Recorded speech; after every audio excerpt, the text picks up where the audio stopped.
I was really concerned what I was going to start feeding my family. I knew I had screwed myself up pretty well, and I was always at the doctor trying to get some new medication, or he was trying to give me some new medication.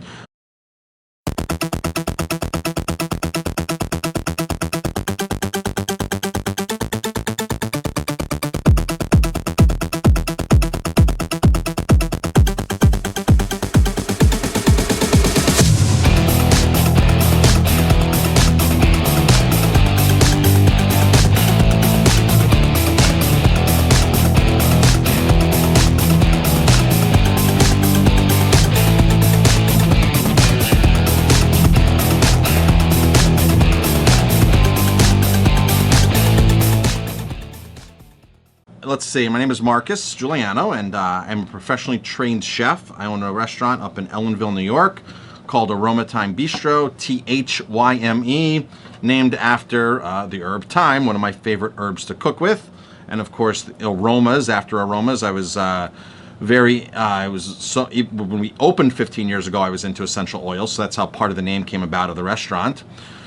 Thyme being one of my favorite herbs, and of course, most of you know that thyme is a very beneficial herb. The oil is very beneficial, Thyme vulgaris.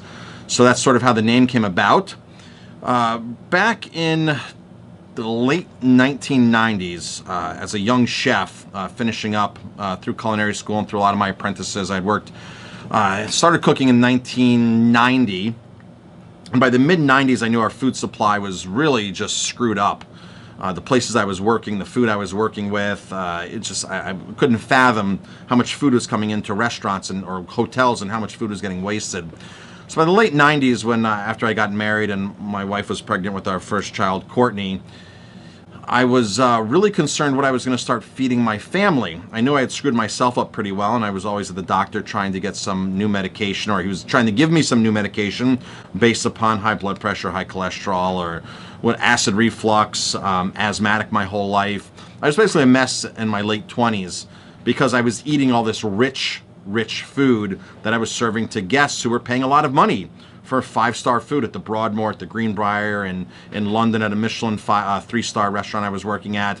So my whole version of what good food was very skewed, and I was digging my fork with I was digging my grave with my fork. And I had started reading some alternative health books in the late 90s. I was turned on to Dr. Bernard Jensen's Be Well, Be Wise, got turned on to Gary Null, and somewhere along this quest I had found Gary Young and gotten introduced to the oils, and everything was coming together. And when I was at my doctor for the last time, this doctor in Colorado, when I was living in Colorado, he was telling me I needed cholesterol medication. I knew that was not the answer. I was 28 years old. This was 1998, 1999. I knew this was not the answer at all. I was literally fighting him, and he said to me, he goes, "I'll give you 30 days to reverse or to come back with me with results." Because at that time I had read the books and I kind of knew what I was doing, and what I was doing wasn't good, so I had to drastically change my diet. So he agreed to give me 30 days. I went back 30 days later, and he said to me, he goes, "I don't know what you did, but whatever you did was amazing. The drugs wouldn't even work that good." Never really asked me what I had done. Moved back to New York, and that's when I had really gotten involved in the oils, and I had gotten myself off of all my medications, asthmatic my whole life. I had acid reflux so bad that the medicine wasn't even working. They actually wanted to operate. I was on prescription deodorant because I was just toxic and sweating. I was a mess. And I reversed all this through nutrition and finding the oils. So I was a huge advocate of now cooking much better food, but I was in a bit of a conflict. I would go to work, and I wasn't eating the work that I was cooking for the country club members.